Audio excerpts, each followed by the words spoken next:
няколко неща само, които касаят общностните усилия. Интересното в кампанията на доктор Джим, която съществува е здравната кампания, беше как всъщност с нас се свърза негова приятелка, която каза, че има нужда от помощ. Те бяха изключително организирани в продължение на всичко, което беше. Но това, което всъщност ни зашемети всички, беше как с едно споделяне на няколко коментара те активираха цялата си общност. Всичките си близки, приятели, всъщност той бидейки лекар, виждайки някаква несправедливост в начина, по който казваш се активния в заболявания, всъщност смята много бързо да се активират, да споделят достатъчно и с това получават възможно негово получение да се случва като не финансово с това, което е това, което е внимание. Друго пример, който е едно вълнуващо положение на общността е как една местна общност може всъщност да направи възможно нещо, което имат като споделени ценности. Говорейки за дарителство, доста често хората си представят, че има някой, който е непременно болен, нещо непременно страшно се случва, а понякога не е това. Някакви малки неща правят супер голяма промяна. И на практика тези хора направиха една изложба, която защитава в себе си история и култура и която е супер важна за запазване на култура, както на това, което се случва преди тях, така и за промяната на хората, които са след тях.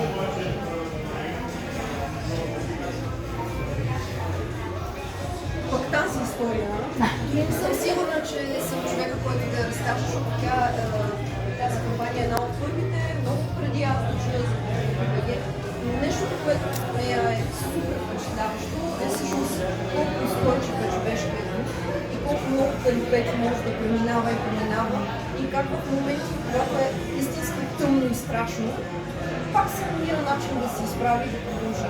Рени има нужда от трансплантация, с първата кампания успява да съберат средствата.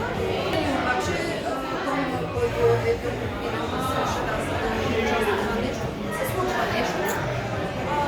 И това е доста отчаяно, защото тя да време търси донор. В крайна сметка се намира от лечение в друга държава. Един начин да се случи в друга държава, налага се да се говори кампания на много, за да се съберат на много средства.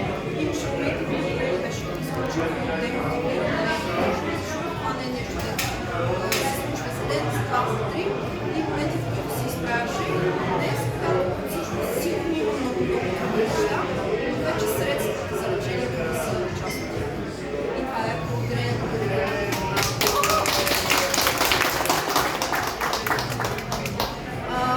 И много специално нещо.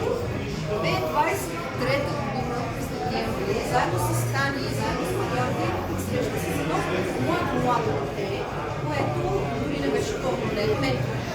И всъщност беше, как да кажа, нямаше житейски опит, нямаше съвсем ясно как да трябва да се случи, обаче имаше много готина идея, че това, за което тя е запалена, а именно волейбол, е нужно малко подкрепа, специално за хората в първите 3 години. И това дете премина през безбройни обстоятелства, защото имаше моите кредит за стане, имаше безбройно много сложни юридически неща, с това, че задите за съвсем трети лица, с това, че детето е непълнолетно, трябва да участва в родител и така нататък. Тя намери начин да се сформира всяко едно от тези неща. Но това, което всъщност направи Мария, организатор на кампанията, беше, че се организира сама цялата следваща активност и малко успял да се кампанията. А кампанията всъщност се подкрепя това, което се организира най-много. И това са детски. Но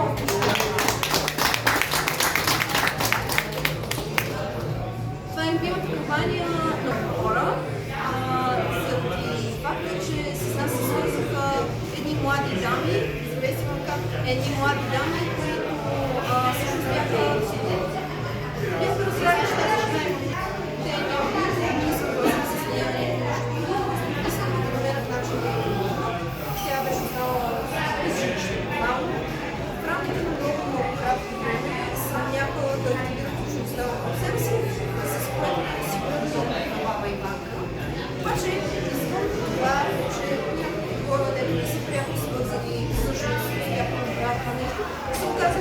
фирмата за транспорта, разбрали за какво става въпрос, са променили решението, някой друг са променили решението и всъщност успяха не само да я осигурят дом, ами да го заведат. На този очевидно да има възможност да посрещне достойно дните си.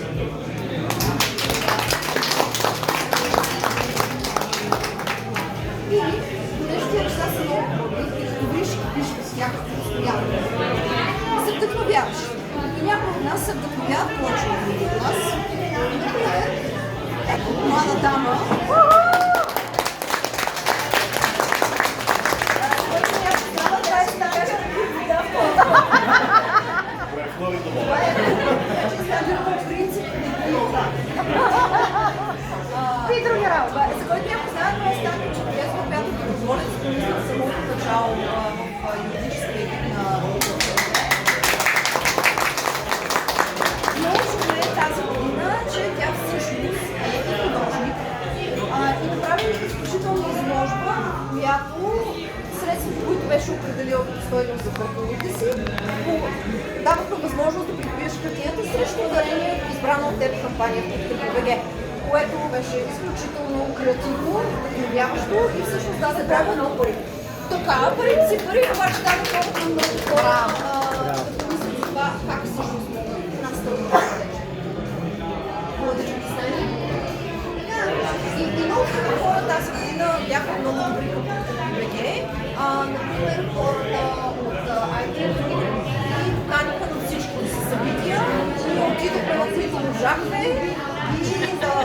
и всъщност където имахме възможност разказваме двамата милички, къде си разказаха в блоги, продължително в незабаварна говорихте. Изобщо успяха да стигнат доста млади хора, които са в тази сенсе, някои от тях вземат творчество. Да, и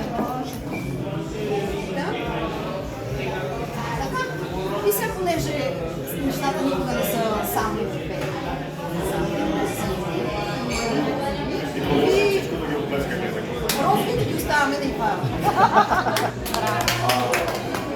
Ние са пак много вдъхновение, защото много позитивна енергия, но имаше и друга. Например, любимото ми е в момента, в който излезе някаква нова кампания, тогава е чувствам вдъхновение. Абе, вие ще се имате с глупости, бе, моли тук да видите, това дете ще умре, а вие тук ще строите училище.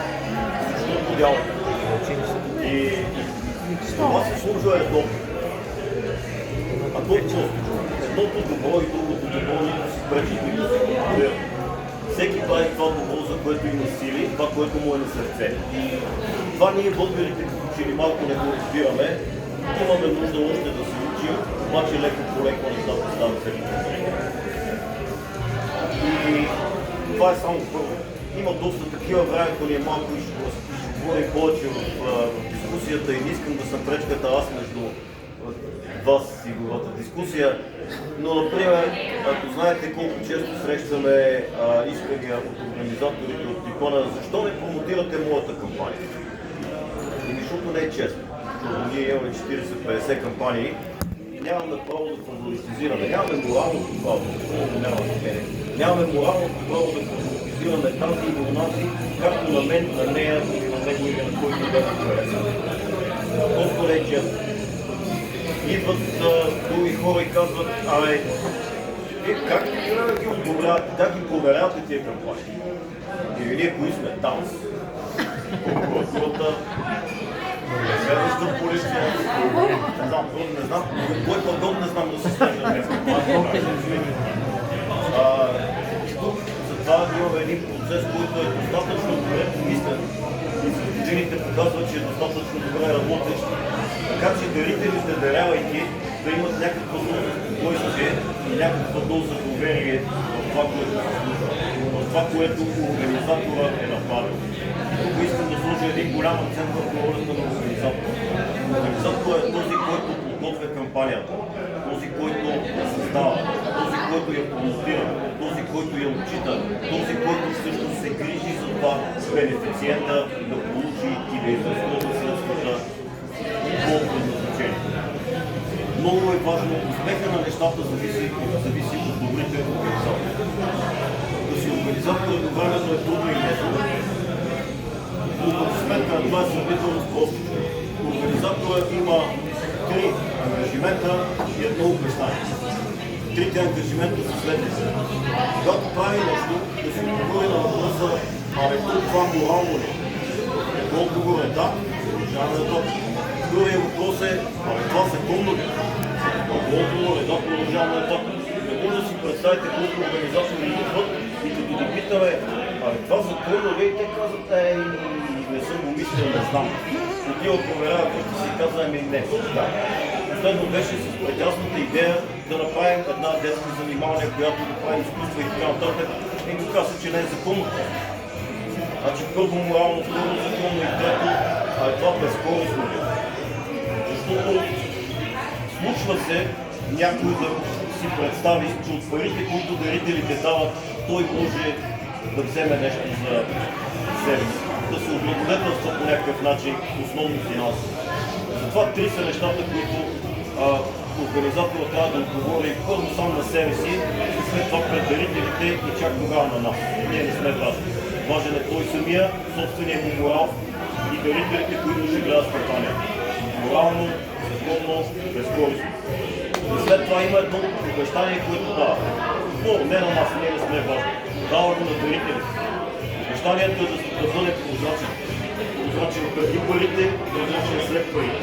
Преди парите означава, аз като искам 100 лева, за какво точно ще ги покажа? Лошият пример е 2 лева кифла, 3 лева кола, 75 лева други. Класик държава. И ние в тази ситуация не задаваме въпроси. Айде да видим сега това други, как ще го разбием на някакви разумни неща. Понякога това е дразно, понякога ние сме неприятни на тази сила, обаче това е част от обещанието на организатора, да бъде прозрачен с парите към дарители.